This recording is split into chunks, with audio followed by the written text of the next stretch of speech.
La verdad del por qué no puedes reconocer a un Jesús, a un Buda. Maestro, ¿por qué hay tan pocas personas que estén interesadas en la transformación interior? ¿Es capaz la época actual de producir iluminados? Maestro, ¿cuáles son las razones por las que tan pocas personas en el mundo se hallan interesadas en transformar su calor interior en luz espiritual? ¿Crees que la generación del presente es capaz de crear iluminados como Krishna, Lao Tse y Cristo? El hombre es libertad, absoluta libertad, por lo tanto, la espiritualidad es una opción.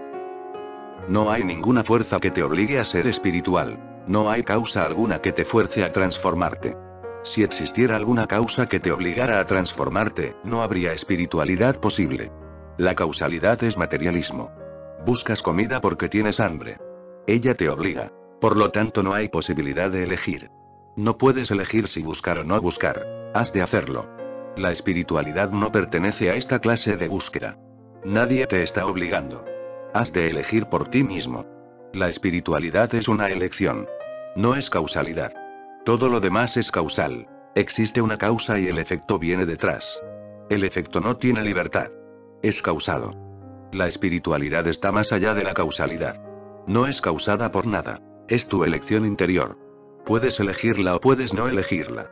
Durante muchas vidas puede que no optes por ella, pero nadie te va a obligar. Esto se ha de entender y es un hecho muy significativo. Si todo tuviera una causa, entonces diría que no existe la espiritualidad. En este caso alguien podría obligarte a ser espiritual. Si la causa existe, el efecto ha de venir después. Así se podría crear un Buda. Crearíamos la causa y después te convertirías en un Buda. Pero somos incapaces de crear situación alguna en la que te puedas convertir en un Buda y no puedes crear una situación en la cual se te pueda impedir que te conviertas en un Buda. Eres libre. En cualquier momento puedes elegir ser uno y puede que no optes por ello durante muchas vidas. Esta ha sido una muy antigua disputa entre materialismo y espiritualidad. Esta es la discusión fundamental, no la de si Dios existe o no existe. Ese no es el debate fundamental porque uno puede ser espiritual sin un Dios. Buda nunca creyó en Dios alguno. Mahavira negó la existencia de Dios, pero nadie ha sido tan espiritual como Buda o Mahavira. Por eso Dios no es lo más importante, ni tan siquiera el alma es lo más importante. Buda afirma que no hay yo, ni alma, y él es espiritual por excelencia. ¿Qué es pues lo fundamental en la espiritualidad? Es el concepto de libertad, el que el hombre sea o no sea libre para trascender la humanidad. Si todo tiene una causa, entonces no existe libertad para ti. Posees un cuerpo determinado debido a ciertas causas, debido a un determinado padre, a una determinada madre, a un determinado país, a un determinado clima, a una determinada herencia. Posees un determinado cuerpo. Tiene una causa. Posees una determinada mente debido a un determinado país, a una determinada cultura, a una determinada educación. Posees una mente debido a determinadas causas. Hablas cierta lengua porque así se ha dispuesto. Si hubieras nacido en China y no se te hubiera enseñado otra lengua más que el chino, será difícil imaginar siquiera que pudieras hablar una lengua distinta. El lenguaje tiene una causa. Se requieren ciertos factores y entonces hablas determinada lengua. No hay pues libertad en esas cosas. Solamente la espiritualidad carece de causa y ese es el debate entre la ciencia y la religión porque la ciencia dice que no hay nada que sea posible sin una causa, que todo posee una causa. Puede que la conozcas o que no la conozcas, eso es otra cosa. Puede que el factor causal sea desconocido, pero todo tiene una causa. La causa eso no es conocida, pero todo tiene una causa. Si todo tiene una causa, no existe la libertad. Si un Buda es entonces un Buda, no lo es por méritos propios. Fue algo provocado. Entonces cualquier otro en su situación, X y Z, se convertiría en un Buda. Solamente se requiere de una determinada situación. Así, un Buda es sustituible por cualquiera. Si se te pone en la misma situación, te convertirás en un Buda, del mismo modo que el agua hierve a cierta temperatura, sea cual sea el agua. Es irrelevante la procedencia del agua, puede ser del Ganges o del Godavari o de donde sea. Cualquier clase de agua hervirá a cierta temperatura y se evaporará a cierta temperatura. A 100 grados el agua se evaporará, en cualquier país, en cualquier clima, en cualquier época. La clase de agua es irrelevante. A los 100 grados se produce la evaporación. Así pues puedes emplear cualquier agua, A, B, C. La ciencia afirma que lo mismo ocurre con Buda. Dicen que colocando a cualquier hombre, A, B, C, en la misma situación, si la situación es la misma se producirá un Buda. Lo único que ocurre es que todavía desconocemos todos los factores causales. Eso es otra cuestión, pero opinan que los conoceremos algún día. ¡Qué absurdo! Nadie puede crear una situación para convertir a alguien en un Buda. Nadie puede decir cómo. Si le digo al agua, ahora, evapórate. El agua no podrá evaporarse, pero crea la situación y el agua se evaporará. El agua no tiene libertad para poder elegir. La situación es el factor determinante. Si se da la situación, automáticamente el agua se evaporará. La ciencia afirma que la situación del hombre es muy compleja. No es tan simple como el crear calor para que el agua se evapore. Es compleja, pues aún así todos somos producto de algo y todo tiene una causa. Si este fuera el caso, entonces no existiría la libertad. En realidad, en este país, esta idea ha arraigado profundamente en la mente humana. Por ello, los psicólogos dicen que ningún animal es un criminal. Algo lo produce. Y que ningún Buda es un Buda, algo lo produce. Todos somos esclavos, no hay responsabilidad de nadie. Con la desaparición del concepto de libertad no existe la responsabilidad. Por eso cuando me preguntas por qué la gente no está interesada en transformar sus vidas, su energía interior, en luz espiritual, el por qué es irrelevante. No tiene sentido. Con libertad, el por qué desaparece. Pero tú sí puedes preguntar por qué esta agua no se evapora, en este caso tienes que descubrir el porqué de la situación. Profundiza en la situación y descubrirás la respuesta al por qué esta agua no se evapora. Algo falta. Rectifícalo, y el agua se evaporará. ¿Por qué se enferma cierta persona? Diagnostícala y se descubrirá algo. La respuesta está ahí. ¿Por qué un determinado hombre no es espiritual? La respuesta a esta pregunta no es válida porque con la pregunta ¿por qué? Asuma que, de alguna forma, en dicha situación debe de haber algo que obstruye el proceso. No existe tal factor. Si quieres ser espiritual puedes serlo. Si no quieres serlo, no lo serás. Depende de ti. Depende de ti. Dándose todos los requisitos para ello, no se puede producir un Buda. No puede ser manufacturado. En realidad, en la vida de Buda, existen muchas circunstancias que nos servirán de ayuda. Él nació, era el hijo único de su padre, y nació cuando su padre era muy anciano. El padre le preguntó a los astrólogos, ¿cuál será el destino de mi hijo? Los astrólogos le dijeron, hay dos posibilidades. O bien se convertirá en un gran emperador, un Chakravartin, un emperador del mundo entero, o se convertirá en un Sannyasin, uno que renuncia al mundo. El padre preguntó, ¿qué clase de astrología es esta? Decidme con certeza en qué se va a convertir. Le dijeron, esto es lo único que podemos predecir. O será un Sannyasin o se convertirá en un Chakravartin. Esos son extremos opuestos. Un emperador del mundo entero y un Sannyasin, un monje, un mendigo callejero. Todo lo demás está comprendido entre ellos. Esos son los dos extremos opuestos. Por eso el padre se sintió preocupado y preguntó a los pundits de la corte. Convocó una gran asamblea de todos los sabios de la capital para preguntarles qué podía hacer para que su hijo no se convirtiera en un Sannyasin, de forma que pudiera vivir en el mundo y no renunciase a él.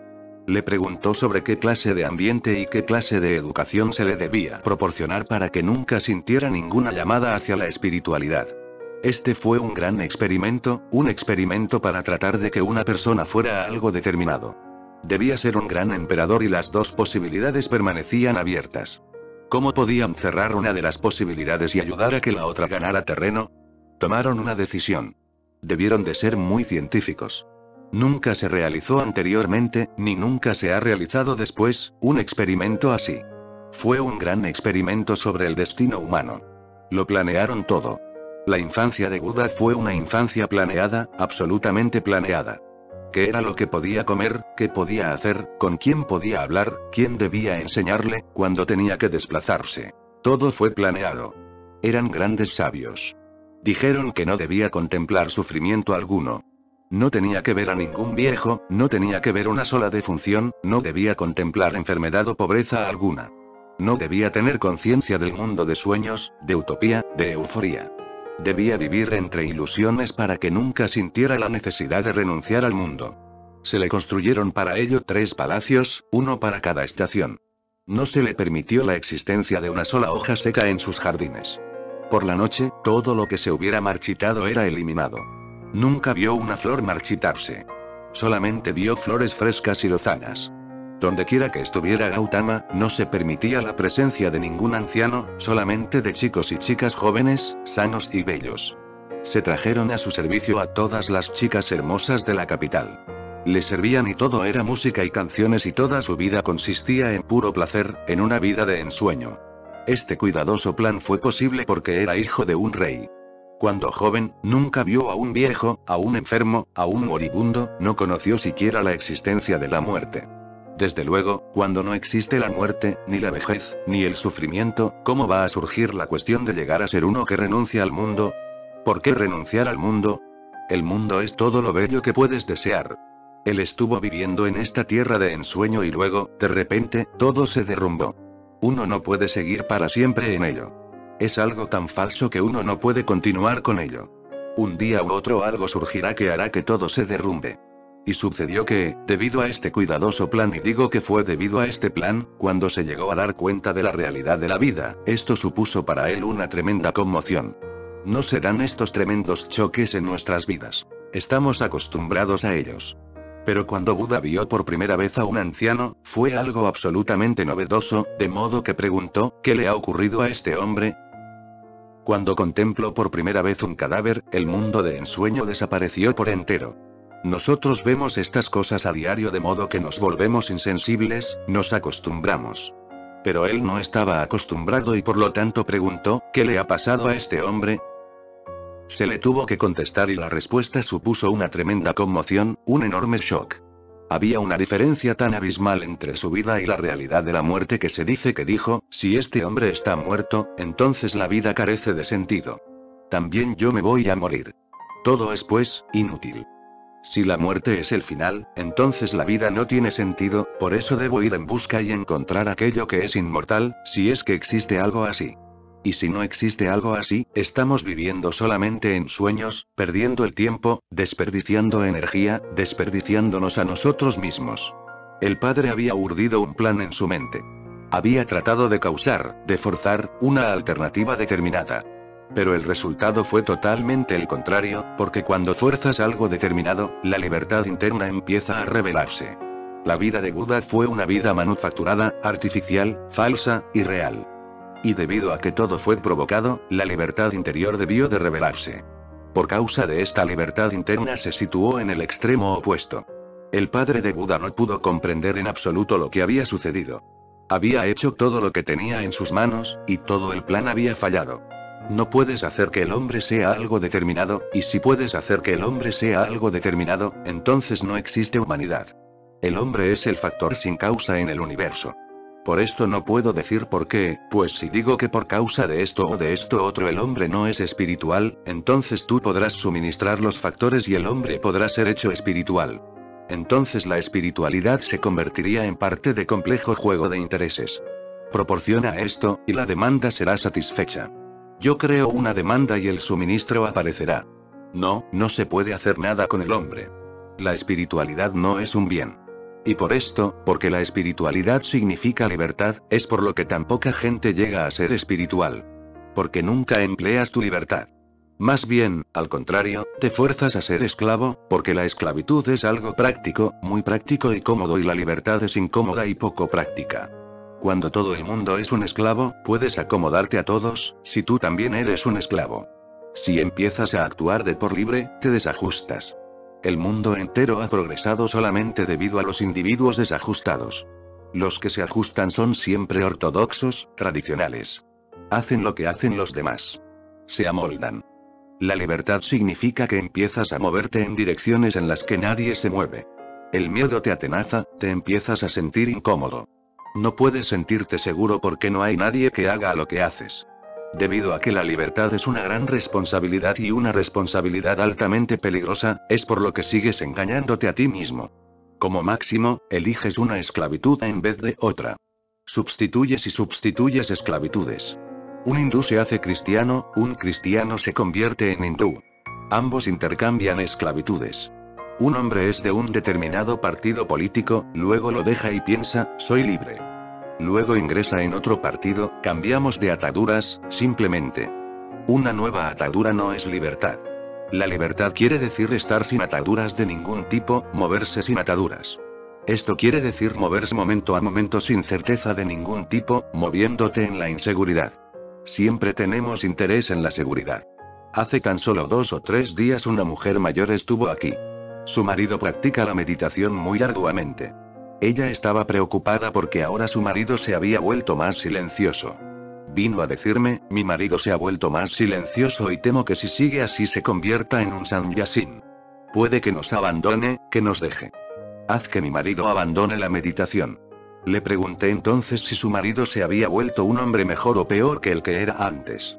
Ella dijo, no, se ha vuelto más bueno. No se enfada tanto como antes. Es más cariñoso, más compasivo. Pero toda la familia está alterada. Tenemos miedo de que nos deje. Este miedo no era solamente miedo por parte de su mujer. Le pregunté también a su marido. Él dijo, estoy intranquilo porque el silencio va penetrando y a medida que penetra, todo se va volviendo diferente. Mi familia no parece que sea mía en absoluto. Es como si fuera la familia de algún otro. Siento más compasión hacia los niños, pero ahora no son míos. Hago todo lo necesario por ellos y lo seguiré haciendo, pero es como si fuera una actuación, un drama. Yo no estoy implicado, por esto me siento asustado. Si esto sigue, puede suceder cualquier cosa. Cualquier día puede que los abandone. Este miedo es a lo desconocido. Existía un modelo definido. Ahora un nuevo factor ha entrado en juego. Y este nuevo factor está tan vivo, que lo cambiará todo. Por eso me preguntó, si me mandas que pare, dejaré de meditar y entonces mi familia, todos, estarán felices. Estás asustado de tu libertad y también todo el mundo se siente asustado por tu libertad, porque vivimos en una sociedad de esclavos. Y en nuestras familias tenemos grandes intereses. Por eso no nos movemos hacia la libertad. En todo momento eres libre para elegir. Puedes escoger la espiritualidad en todo momento, o puedes escoger los viejos hábitos. Permanecer con los viejos hábitos es fácil. Los conoces, has vivido con ellos. No hay nada de novedoso.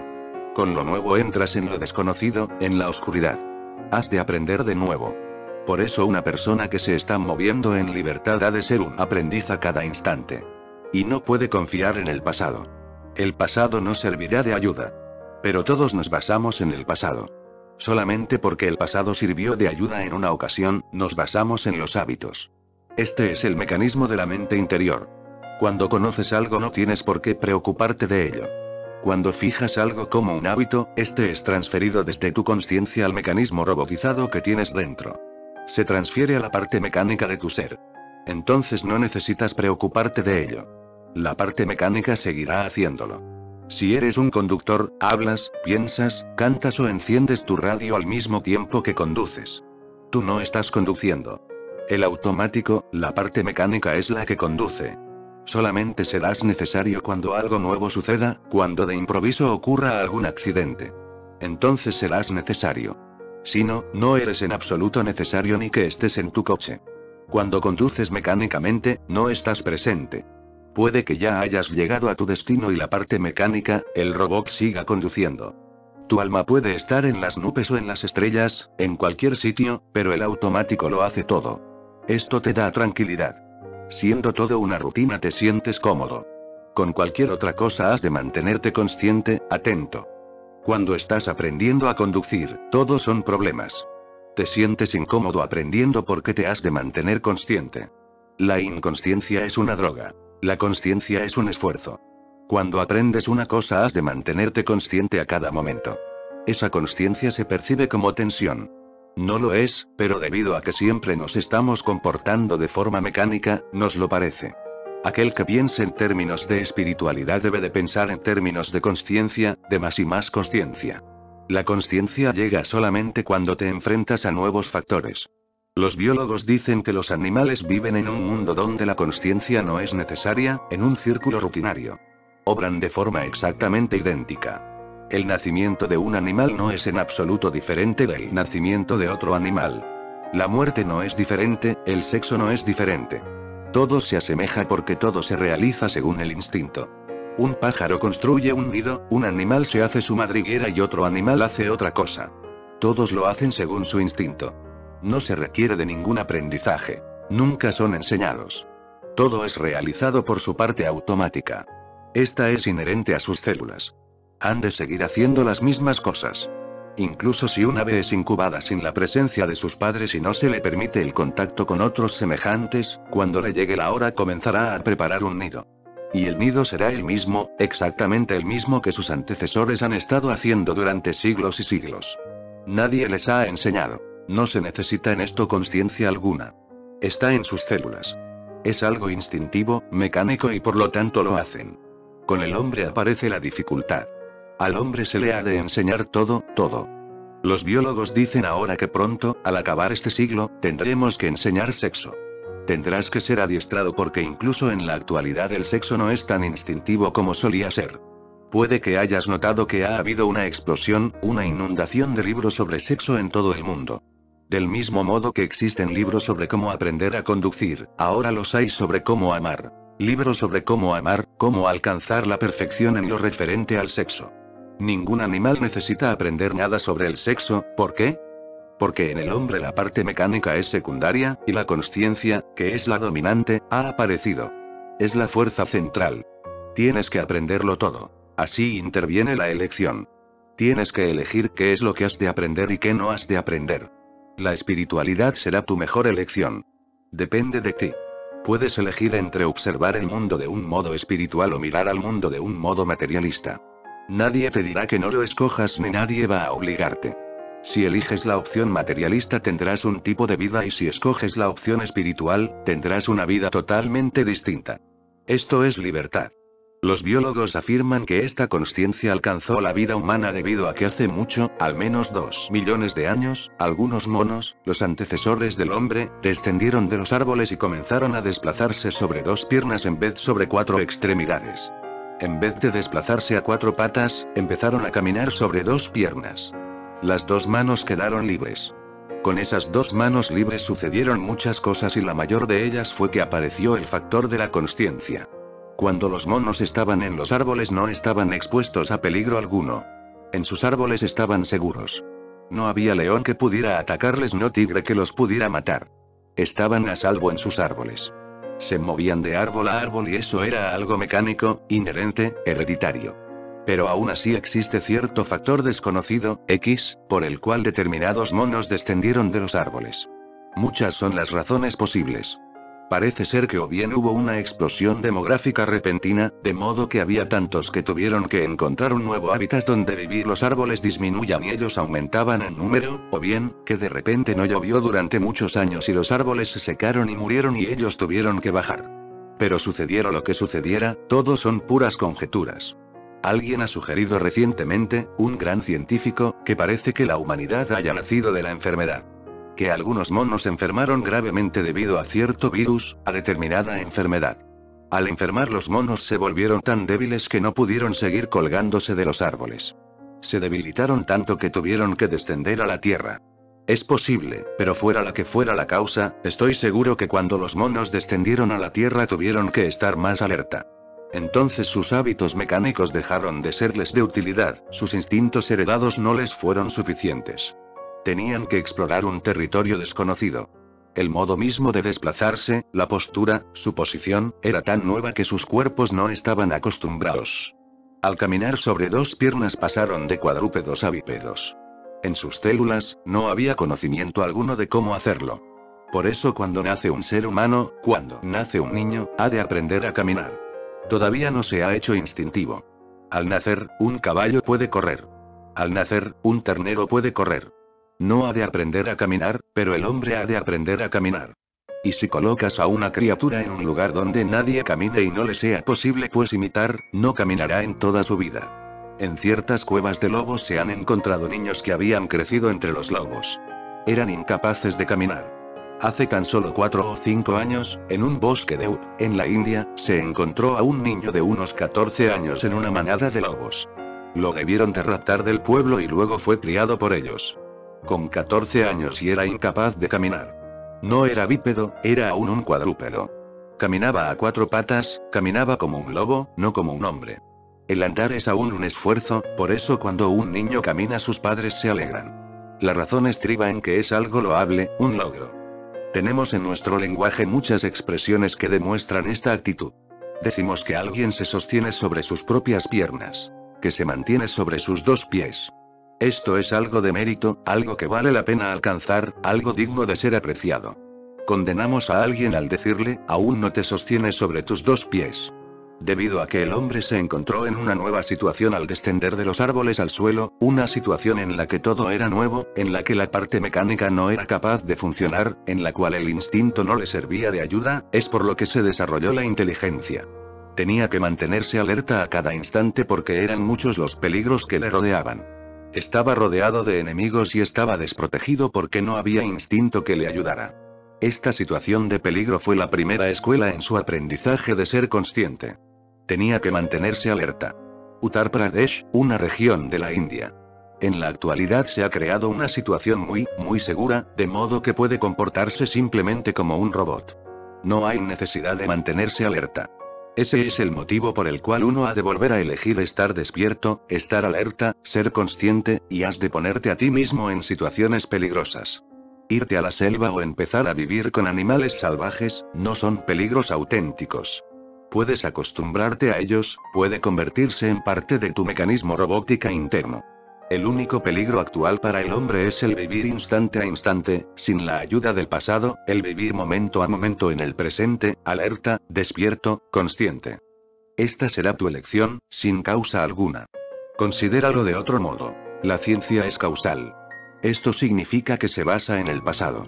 Si estás enfermo, la ciencia acudirá a tu pasado, a tu historial clínico para indagar por qué se ha manifestado esta enfermedad. La ciencia no puede dirigirse al futuro, siempre acude al pasado. Si eres ciego, la ciencia acudirá a tu pasado, al pasado de tus padres. Retrocede al pasado para descubrir las causas. Así se puede explicar los efectos. La religión se basa en el futuro, no en el pasado, por eso el por qué no puede explicarse en términos científicos. Se basa en el futuro, compréndelo. No es que haya causa que te haga ser espiritual. Al contrario, algo te está llamando para que seas espiritual. No está siendo la causa, sino que te está llamando. Desde siempre determinadas personas espirituales han dicho, siento cierta llamada. La llamada viene del futuro, no del pasado. Se basa en el fin, no en el origen. Existe libertad para escoger. Puedes escoger cuál va a ser tu destino, puedes escoger lo que vas a tratar de alcanzar y ser. Si sientes hambre buscas comida. Esto es algo causado. Si sientes tensiones internas y escoges la meditación, es algo causado. Entonces tu meditación es un esfuerzo científico. Pero es algo sin causa si dices, no sé por qué, pero siento cierta llamada. Una llamada dirigida a ti. Tengo que ir en esta dirección. Percibo un perfume desconocido. No proviene de mi pasado, sino que es algo que me está invitando desde el futuro, es algo desconocido que me está invitando. Voy a ir en su busca. Es peligroso porque no sé qué es lo que va a suceder, no puedo estar seguro de cuáles van a ser las consecuencias. Pero iré hacia ella. Eso es un salto. Y recuérdalo, no ocurre así solamente en la actualidad. Siempre ha sido así y también será así. También se me pregunta si creo que la generación actual es capaz de crear iluminados como Krishna, Lao Tse y Cristo. A la espiritualidad no le preocupa en absoluto el tiempo o la época. Un Lao Tse no nace debido a una época determinada. Un Buda no nace debido a una época determinada. Hubo muchos en los tiempos de Buda, pero solamente uno se convirtió en el Buda. La época era la misma para todos, el tiempo era el mismo para todos.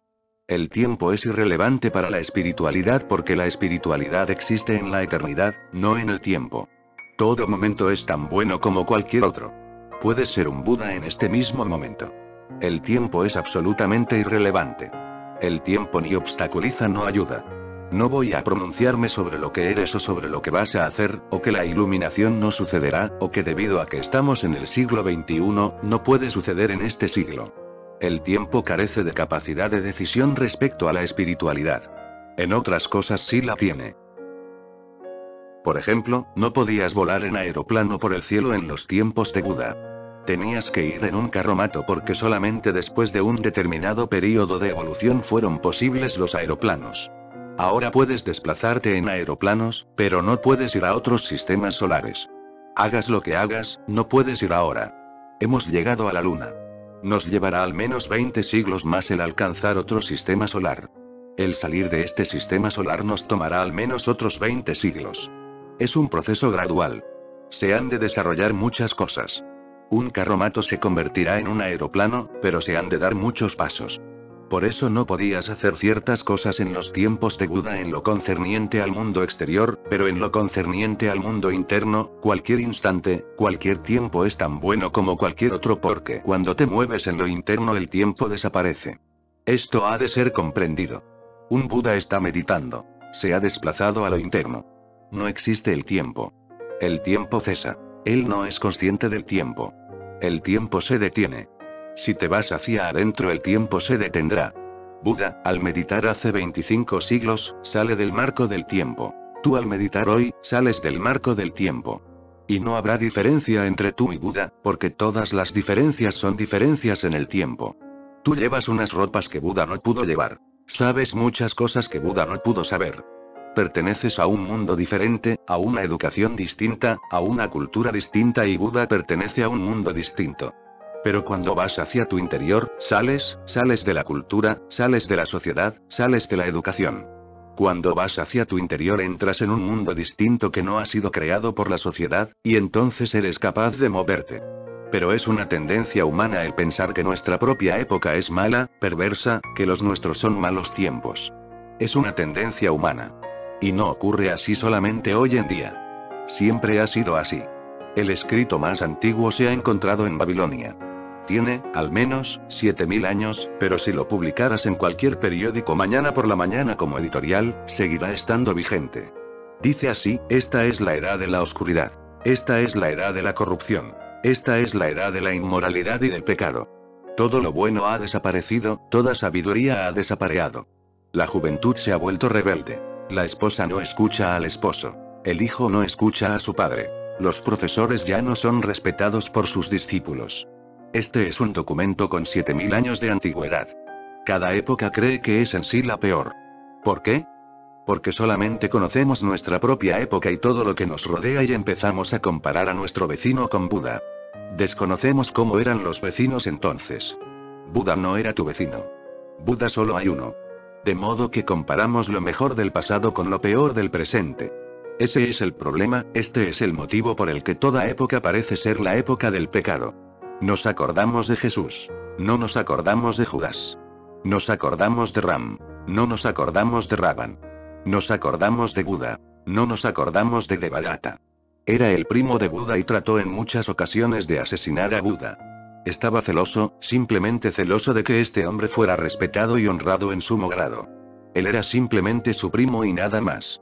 Cuando sintió que con ser su primo no era suficiente, renunció al mundo. Renunció a él porque pensó que la gente honraba al que renunciaba al mundo. Por esto renunció al mundo y empezó a practicar austeridades. Practicó yoga, lo practicó todo, únicamente para sobresalir por encima de Gautama. No lo consiguió porque no te puedes obligar a ti mismo a ser un Buda, no puedes imitar. Pero Devadatta ha sido olvidado y Buda permanece. Toda esa época ha sido olvidada. Solamente Buda permanece. Todo ha desaparecido. Solo Buda permanece. Y luego comparamos a Buda con nuestra propia época. Es debido a esto que surge el problema de si puede, hoy en día, nacer un Buda o un Jesús. Parece algo imposible. ¿Cómo es posible en esta época de oscuridad, de corrupción, de inmoralidad? ¿Cómo va a ser posible? Otro factor también interviene. Siempre que alguien ha muerto hace 20 siglos nos olvidamos de cómo nos comportamos con él cuando estaba vivo. Jesús fue crucificado no porque fuera un gran maestro o un gran iluminado, sino porque era inmoral, indisciplinado, porque iba en contra de la moral y la tradición. Su comportamiento no era el de un hombre respetable. Y cuando fue condenado a muerte, fue una decisión unánime. Pocos, muy pocos estuvieron con él y el país entero estaba en su contra. Solamente tenía 12 discípulos y ellos también le abandonaron cuando le llegó el momento de ser crucificado. Le abandonaron. Se encontraban también llenos de dudas. Cuando todos estaban en su contra algo debía haber que iba mal. Jesús fue crucificado como un hippie, como un vagabundo. Puede que te sorprenda saber que no hay registro alguno de su crucifixión.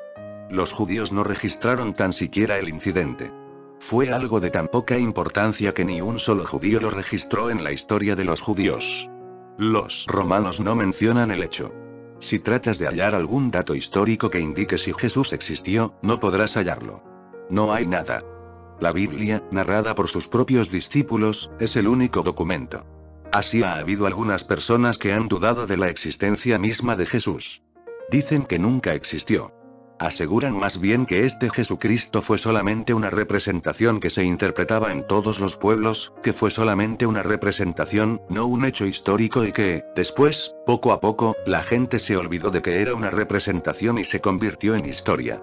Si la Biblia se hubiera perdido, no existiría documento alguno que probara que Jesús existió. Si él fue alguien importante, alguien destacado, si toda su época fue influenciada por él, es imposible imaginarse la razón de que no exista documento alguno. Es como si no hubiera existido. Era desconocido, nadie le conocía. Solamente más tarde, cuando se reunieron los discípulos y crearon una organización, fue siendo conocido poco a poco. De otro modo hubiera sido el desconocido hijo de un carpintero. Si te encontrarás a Jesús, no le reconocerías. Si te encontrarás con Buda de improviso y nadie os presentara, no le reconocerías, porque este florecimiento interno es una fuerza tan sutil, tan escondida que, a menos que seas un compañero del camino, a menos que te estés moviendo en la misma dimensión, serás incapaz de reconocerle. Por eso, cuando preguntas si es posible que ahora, en esta época exista un Buda o un Cristo, estás preguntando algo que carece de sentido. En cualquier lugar, en cualquier tiempo es posible un Cristo, es posible un Buda, porque la posibilidad pertenece al más recóndito lugar de tu ser, no a la sucesión de eventos a la que denominamos historia. No pertenece a la historia, no pertenece al tiempo. Pertenece al ámbito más interno del ser, que es la eternidad, no el tiempo. Tú puedes ser un Buda. Da el salto y lo serás. Y el tiempo no va a ser un obstáculo para que des el salto. El tema del tiempo es irrelevante. Debes entenderlo totalmente y meditar sobre ello porque somos muy astutos y nos autoengañamos. Si alguien asegura que en esta época no es posible llegar a ser un Buda, entonces empiezas a sentir que no es mi responsabilidad el transformarme. Y hay religiones que aseguran que en esta época no es posible convertirse en un Buda y, en cierto modo, todas las religiones lo dicen. Cualquier religión organizada asegura que un Jesús solamente nace una vez. Él es el Hijo único de Dios y nadie puede ser un Jesús de nuevo. Solamente puede ser un cristiano, no un Cristo. Los jainos afirman que no puede ser un Tirthankara, que no puede ser un Mahavira. Se acabó el cupo. Solamente 24 personas podían ser Tirthankaras. No hay un 25º. Los musulmanes no te permitirán que seas un profeta, un paigamber, porque Mahoma fue el último paigamber y fue el que trajo todo el mensaje final de Dios. No hay ahora alteración posible y tampoco dicen, ¿hay por qué? Toda religión organizada te dirá que no hay necesidad de que te conviertas en un Mahoma o en un Mahavira, que solamente has de ser un seguidor. Solamente puedes ser un seguidor. ¿Por qué? ¿Por qué dicen esto? Por dos razones. En tu interior esto te agrada mucho y no es tu responsabilidad el transformarte a ti mismo. El tiempo no es el adecuado, por eso no eres un Jesús. No es tu responsabilidad. Las religiones dicen, en este Kali Yuga, en esta edad del pecado, nadie puede ser un Cristo, por eso no eres uno. Así que no es tu responsabilidad. Es la época misma la que te lo impide. Si no, en cualquier instante florecerás como un Jesús. Tú estás preparado, pero los tiempos no son los adecuados. A todo el mundo esto le satisface, le gusta. De este modo puedes seguir siendo lo que eres. No hay ningún obstáculo en ti para que florezcas como un Buda. Somos felices debido a esta honda satisfacción y a este astuto, sagaz, engaño. Creemos que solamente podemos ser criminales, que solamente podemos ser débiles seres humanos. Esto es todo lo que la época nos permite. Y, en segundo lugar, cada religión cree que si un Buda fuera a nacer una y otra vez no se podría disponer de una iglesia organizada para cada Buda, porque los demás Budas estropearían la cosa. Los cristianos no pueden permitir que nadie vuelva a ser un Cristo. Otro Cristo alteraría todo el imperio cristiano, porque este tipo de personas son antitradicionales, esas personas son antisectarias, esas personas son absolutamente libres, independientes. Si nacieran, destruirían cualquier organización. Por eso, a ninguna religión le gustaría o apreciaría el que Jesús volviera bajo cualquier... El Papa es el representante y con eso basta. No se necesita más a Jesús. Por eso todas las religiones insisten en que no se puede hacer nada más en este momento. Todo lo que puedes hacer es ser un seguidor. Adorar y ser un seguidor. Sé simplemente uno que sigue en la multitud. No trates de ser un individuo. Buda fue un individuo. Él no fue un budista. Nació hindú y luego la organización no pudo abarcarlo. Ninguna organización podría. Jesús nació judío, murió judío. No fue un cristiano. Pero debido a que los judíos no pudieron albergar esa semilla, debido a que no podían contenerlo, lo expulsaron. Y al ser expulsada, la semilla germinó como cristianismo. Buda fue un hindú. Vivió como hindú y murió como hindú. No fue budista. Pero los hindúes no pudieron absorberle, porque si tratas de absorber a un Buda tendrás que transformar la sociedad entera. No pudo ser absorbido, de modo que fue expulsado. Si un Buda naciera de nuevo en una sociedad budista será otra vez expulsado. Si Jesús naciera de nuevo en una sociedad cristiana, sería expulsado. No es que los judíos o los hindúes estén en contra de los Budas y de los Cristos. Cualquier organización estará en su contra, incluso sus propias organizaciones, porque las organizaciones viven en la tradición. Existen por causa de la tradición y esas personas son absolutamente antitradición, carecen de tradición. Se mueven a cada instante con libertad. No puedes saber qué es lo que van a hacer. Por eso es difícil crear una secta cuando vive un iluminado. Es muy difícil. Nunca sabes qué es lo que va a hacer, qué es lo que va a decir. Cuando el maestro ha muerto, se puede crear la secta. Entonces sabes qué es lo que el maestro quiere, cómo se comporta. Entonces puedes clasificarlo todo. Entonces puedes separar, dividir, analizar, puedes crear una doctrina y sus bases. Entonces se puede fabricar un credo. Solamente un maestro muerto permitirá que exista un credo. Con un maestro vivo, la semilla crece cada día, cambia, se transforma, se adentra en lo desconocido. Nunca estás seguro con lo que hará. Solamente con los maestros muertos, nacen credos. Y cuando nacen los credos comienzas a pensar en Jesús y en Buda como en términos de algo muy elevado. Sus contemporáneos no pensaban así de ellos en sus tiempos. Recuerda pues estas dos cosas. 1. La religión es un proceso continuo, no se detiene nunca en una época determinada. 2. La espiritualidad es un fenómeno individual. Si optas por ella, te sobrevendrá, pero nadie puede compararla. Requiere una plena decisión. Los Budas y los Cristos no pertenecen a épocas determinadas. En este mismo instante existen personas iluminadas, pero no eres capaz de reconocerlas. Le llevará cientos de años a la sociedad el reconocerlas. Cuando lleven mucho tiempo muertas la sociedad empezará a percibir que eran diferentes, que algo único sucedió en el pasado. Te contaré una historia. Nietzsche ha escrito uno de los libros más maravillosos del mundo, Así habló Zaratustra. En este libro figura una parábola. Un loco llega a un mercado y pregunta a todo el mundo, les mira a los ojos e interpela a cada uno diciendo, ¿has visto a Dios? ¿Dónde está Dios? Lo estoy buscando, estoy indagando. ¿Dónde está Dios? Todos se ríen de él. Desde luego, todos ellos son creyentes, pero, por ser creyentes, esto es una mera formalidad en ellos. Creen que este hombre se ha vuelto loco. Alguien le dice, desde luego que hay Dios y Él es el que creó el mundo. Ahora Él ha terminado su tarea con nosotros y nosotros hemos terminado con Él. ¿Por qué lo estás buscando? ¿Para qué? ¿Te has vuelto loco? Esas son cosas adecuadas para que se hable y se escriba sobre ellas, sobre lo que Dios es, sobre el buscarle, pero ¿le estás buscando de veras? Y ese hombre les mira fijamente a los ojos y dice, ¿habéis oído algo sobre Dios? ¿Dónde está? Entonces la multitud se arremolina alrededor de él y le dicen, no hemos oído de él desde hace mucho tiempo. Tienes que pedir en otro sitio. No molestes aquí en el mercado. El hombre le contesta, he venido para daros unas nuevas. No es que le esté buscando. He venido para saber si habéis tenido noticias suyas recientemente. ¿Sabes que ha muerto? Entonces ellos le suponen realmente loco. Estaba ya loco cuando le buscaba, pero ahora está aún más loco si asegura que Dios está muerto. Creemos en un Dios que está muerto, aunque viva. Muerto para que no pueda alcanzarnos y vivo para que le podamos adorar los domingos. Pero este hombre está loco. O bien cree que él está aún vivo y que puede ser encontrado, o piensa que está muerto. Por esto le preguntan, ¿quién te lo ha dicho? Él les dice, lo he visto yo mismo. Y todavía hay algo más misterioso. Vosotros le habéis matado. Pero parece que la noticia no os ha llegado aún. Tardará un poco. Vosotros mismos le habéis matado. Está muerto. Pero parece que aún no es el momento adecuado y que he llegado demasiado pronto. Las noticias no han llegado todavía al mercado, pero vosotros sois los que le habéis matado. Debo irme sin daros la noticia. He llegado antes de hora. Las noticias tardarán todavía algún tiempo en llegaros.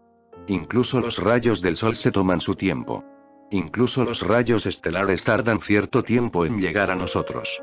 En las nubes salta un rayo y se oye un trueno, pero se tarda cierto tiempo en oírlo desde donde estáis, incluso si lo habéis visto, porque hay una determinada distancia. La luz viaja más deprisa que el sonido. Y cuando hay una tormenta en el cielo verás el relámpago, pero al trueno lo oirás un poco después. Por eso el loco dice, él ha muerto y vosotros le habéis matado, pero parece que las noticias no os han llegado. Tardarán aún algún tiempo.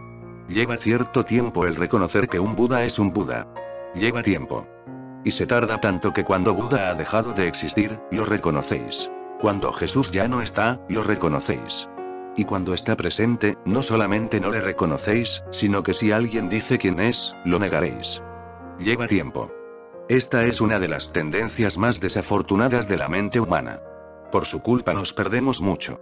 Hay muchas anécdotas. La gente se acercaba a Buda para preguntarle, unos dicen que eres un iluminado. ¿Lo eres realmente? ¿Has alcanzado lo inalcanzable?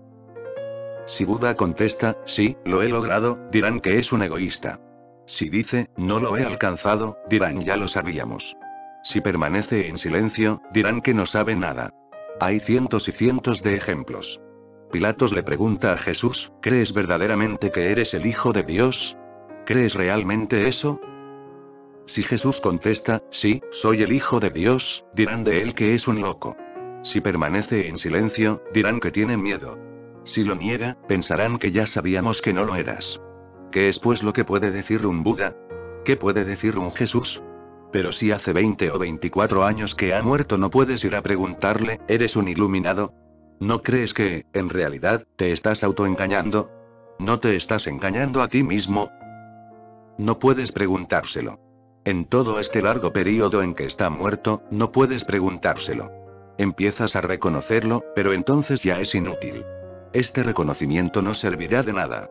Y si viene otro Buda, plantearás de nuevo las mismas cuestiones. ¿Por qué es esto así? Cuando un Buda está presente entre vosotros, se parece a vosotros.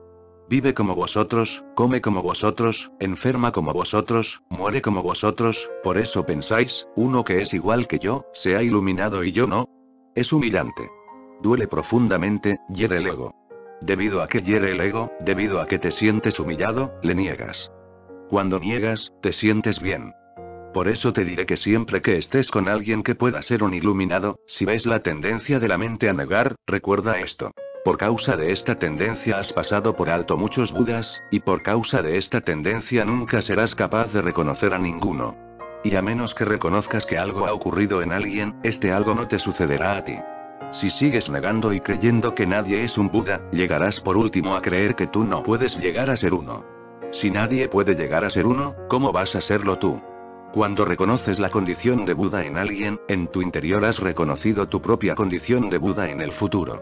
Reconocer un Buda en el presente es reconocer tu propio futuro, tu propia posibilidad futura, tu propio destino.